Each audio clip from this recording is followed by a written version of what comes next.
ça comme aujourd'hui à nos jours. En français, on appelle Dieu, c'est Dieu qu'on appelle en français. Mais en anglais, c'est God. Mais c'est la même personne qu'on est en train d'appeler comme ça. Ou bien, donc les Arabes, c'est-à-dire celui qui est soumis à Dieu, c'est-à-dire celui qui est soumis à Dieu, on l'appelle l'islam. L'islam est la soumission totale à la volonté de Dieu. Vous comprenez? Maintenant, tous les prophètes, du premier jusqu'au prophète de notre prophète Mohammed sallallahu alayhi wa sallam, ils étaient soumis à Dieu. Donc, je peux ne pas dire musulman, je peux dire est-ce que vous êtes soumis à Dieu? Vous comprenez? Donc, Jésus lui-même, il était soumis à la volonté de Dieu. Donc, il est musulman car il était soumis à la volonté de Dieu. Donc, c'est après son départ maintenant que nous voyons que le mot christianisme est sorti. Et ce mot même a été donné par des adorateurs des fétiches à Antioche. Quand Bernabé et Paul sont allés les prêcher, c'est en ce moment où on les a donnés que voici les chrétiens. Ça est dans la Bible. Maintenant, ce que moi je suis en train de vous dire, Dieu n'a qu'une seule religion. Il n'y a pas deux. Et c'est la seule religion qu'il a donnée aux prophètes de venir propager à leur peuple respectif. C'est pourquoi, si je peux dire, tous les prophètes sont issus d'un même père qui est Dieu, mais de différentes mères qui a comme chaque prophète a été envoyé à son peuple respectif. Vous comprenez? Mais ils ont tous prêché la même doctrine. C'est-à-dire qu'il faut que les gens se soulèvent à la vérité de Dieu. Aucun prophète n'a jamais prêché le christianisme. Vous comprenez? Donc le frère voulait ajouter les choses. En fait, comme je le disais tout de suite, on ne va pas laisser parler notre passion. Quand Allah nous dit dans le Coran, ne discutez pas sur un sujet dont vous n'avez pas la connaissance. Vous voyez, il nous dit nous avons pris connaissance de quelque chose, nous avons jugé bon avec la parole de Dieu à l'appui. Dieu dit, par la bonne exhortation et les bonnes manières, appelez les gens au sentier de votre Seigneur. Quand on dit faire appel aux gens, vous allez voir, on a dit parole commune. C'est un des versets du Coran, Sourate 3, verset 64. Dieu interpelle son prophète de dire quoi? Appelle les gens à une parole commune entre vous et nous, c'est-à-dire aux gens du livre. À son époque, il y a des gens, il est dit, venez à une parole commune entre vous et nous, pour que nous ne prenions pas les uns et les autres pour Seigneur, en dehors du Seigneur, le créateur des cieux et de la terre. C'est très important, c'est la base même ça. Voyez-vous, la raison pour laquelle on est là, et comme le Paul a dit, l'islam, je veux approfondir un peu, si nous allons parler sous base des Écritures, nous allons vite trancher. N'était ni juif ni chrétien. Nous nous réclamons tous d'Abraham. Mais Dieu dit Abraham n'était ni juif ni chrétien.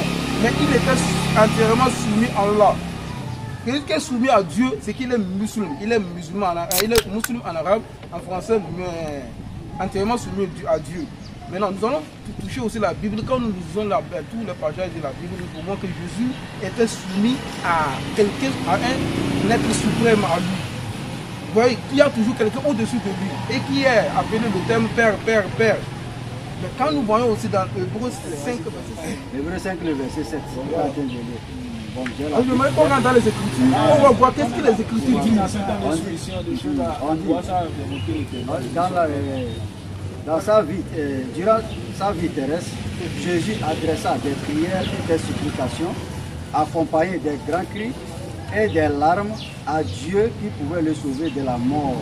Et Dieu l'exauça à cause de sa soumission. Voyez-vous, la Bible dit que Jésus était soumis à lui, à Dieu. C'est pourquoi il a été exaucé. Enfin, il a été sauvé quand même de la mort. Il a été sauvé de la mort. Comment? Même selon la Bible même. Il a été sauvé de la mort. Quand les mécréants voulaient sa mort, les juifs, les scribes, et il a été à Gethsemane pour prier à Dieu. Dans le livre de Matthieu 26, verset, il a prié, il a demandé à ses disciples de surveiller, de prier avec lui, de veiller avec lui.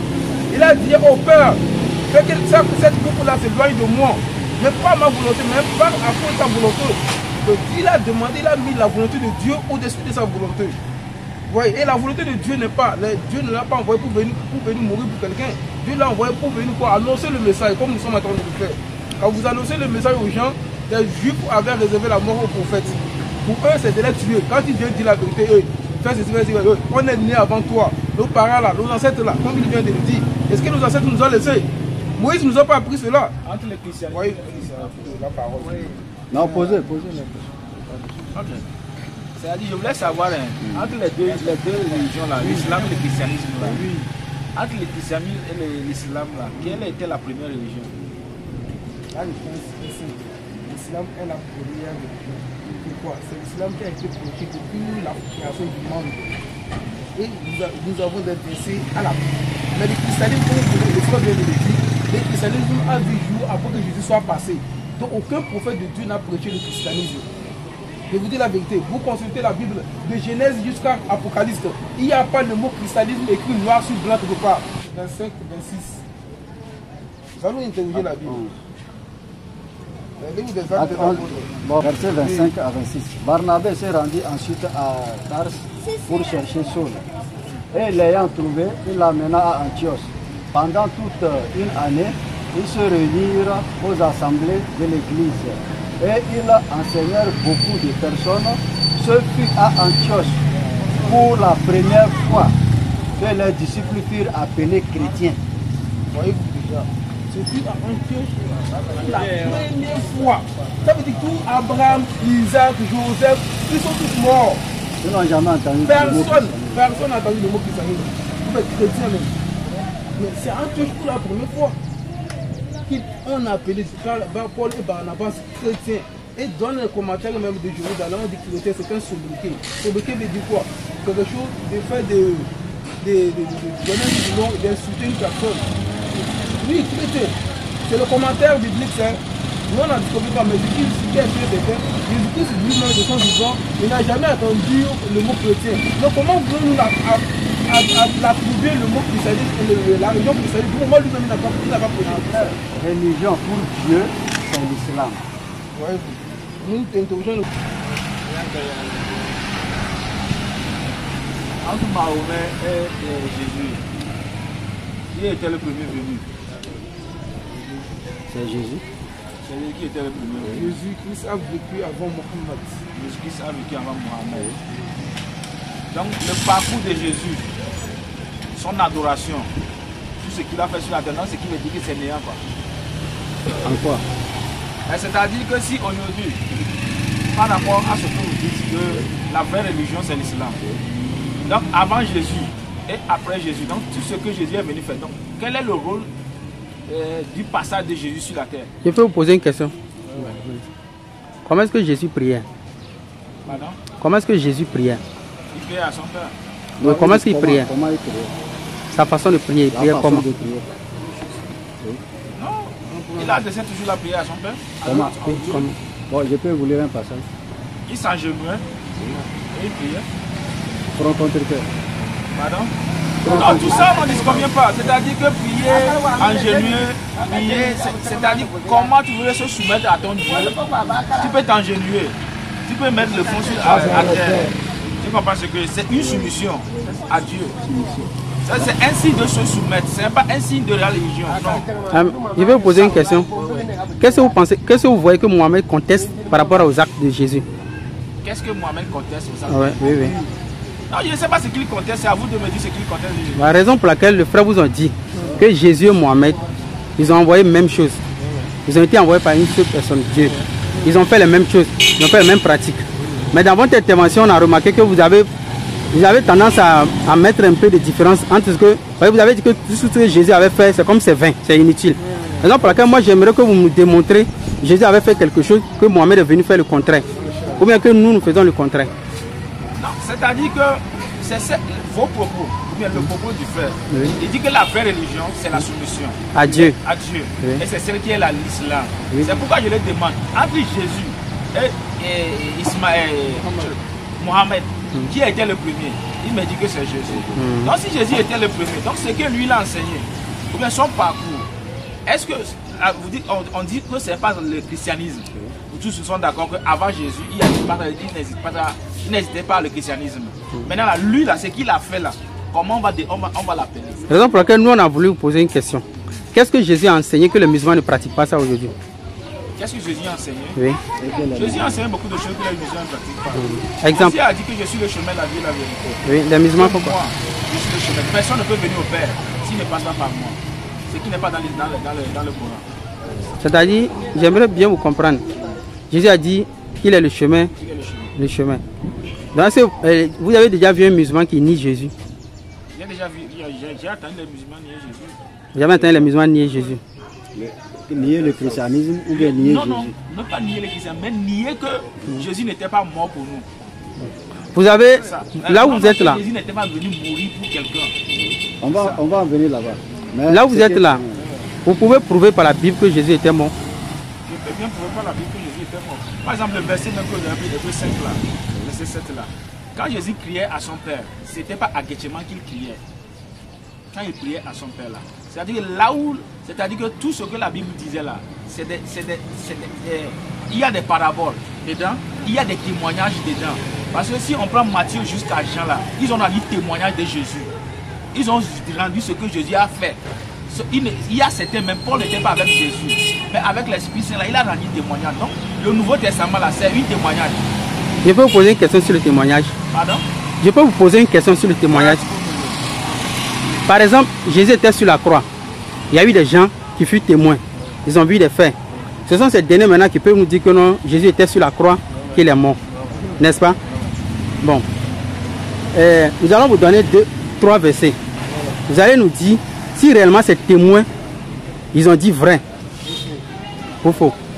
Parce que selon un témoignage, on peut comprendre quelque chose qui s'est passé. Il faut prendre Matthieu 27, verset 44.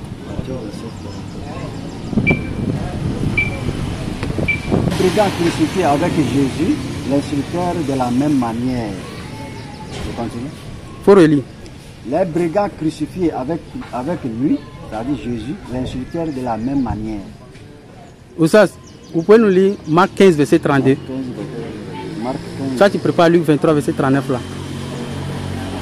Marc 15, verset 32. Comment est-ce que la communication métaphysique peut vous aider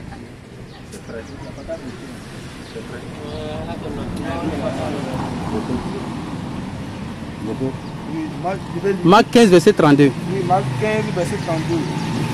Que le Messie, le roi d'Israël, descend maintenant de la croix.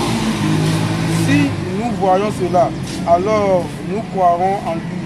Ceux qui avaient été mis en croix à côté de Jésus l'insultaient aussi.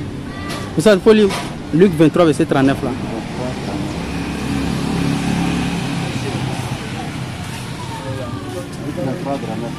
L'un des malfaiteurs crucifiés. Il faut relire. L'un des malfaiteurs crucifiés. Luc 23, verset 39. L'un des malfaiteurs crucifiés l'injurièrent en disant: n'es-tu pas le Christ? Sauve-toi toi-même et sauve-nous. Bon, maintenant j'aimerais vous poser une question. Oui. Là où vous avez dit tout à l'heure là. Oui. Luc 23, verset 39. C'est 3 personnes qui étaient. Est-ce qu'il y a là, dans le verset, il y a une réponse de Dieu? Oui, on a la réponse. Quand vous êtes en train de citer Jésus, Oui. quand il dit, sauve-toi. C'est ça. Oui. Qu'est-ce que sont souvent les réponses? Dans le verset suivant. Mais l'autre reprenait en disant: ne crains-tu pas Dieu, toi qui subis la même condamnation? Tu continues? Oui. Okay. Toi qui subis la même condamnation, pour nous, c'est juste, car nous recevons ce qu'on mérite, nos crimes. Mais celui-ci n'a rien fait du mal. Par exemple, vous avez parlé du témoignage. C'est-à-dire si quelqu'un rend témoignage de quelque chose, c'est à la base du témoignage qu'on voit la vérité d'une histoire passée, n'est-ce pas? Bon, si nous devons connaître les réalités de Jésus, là on peut voir par les témoignages. On est d'accord avec vous. Parce que dans le Coran, Allah dit: Kul Aïchei Akbaru Shahada Kulila. Dit: y a-t-il quelque chose de plus grandiose que le témoignage? Donc le témoignage représente quelque chose de valeur. Bon, ici dans Matthieu 27, verset 44, Matthieu dit que c'est les 2 brigands qui insultaient Jésus. Dans Marc 15, verset 32, Marc dit que c'est les deux brigands qui insultaient Jésus. Dans Luc 23, verset 39, Luc dit c'est un qui l'insultait, l'autre ne l'insultait pas. Maintenant, face à ce témoignage-là, c'est lequel qui est vrai? C'est-à-dire, c'est les deux qui l'insultaient. Il a compris. Ou bien... Non, lui-là, il n'a pas bien. Il a compris. Vous avez dit quelque chose tout à l'heure, que c'est 3 personnes qui étaient sur la croix. Jésus est au milieu, deux brigands à gauche et à droite. Okay. Mais dans le premier verset, on dit que c'est les deux brigands qui insultaient de la même manière Jésus. Les deux sont en train de l'insulter, même chose. Maintenant, dans l'autre passage, on dit que c'est un seulement qui l'insultait et l'autre refusait l'autre, de ne pas l'insulter. Maintenant, entre les deux là, on va croire à quel verset? Vous savez, entre les deux, ce que vous dites là, les témoignages, un témoignage peut être faux, un témoignage peut être vrai. Nous ne savons pas celui qui a tort, celui qui n'a pas tort. Mais ce que nous savons est que dans Luc 23, si nous continuons la lecture, la Bible déclarait que Jésus disait au gars là que ce soir même, aujourd'hui même là, tu mangeras avec moi au paradis.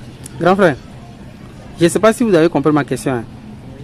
Selon Matthieu, c'est les deux brigands qui insultaient Jésus. Selon Marc, c'est les deux brigands qui insultaient Jésus.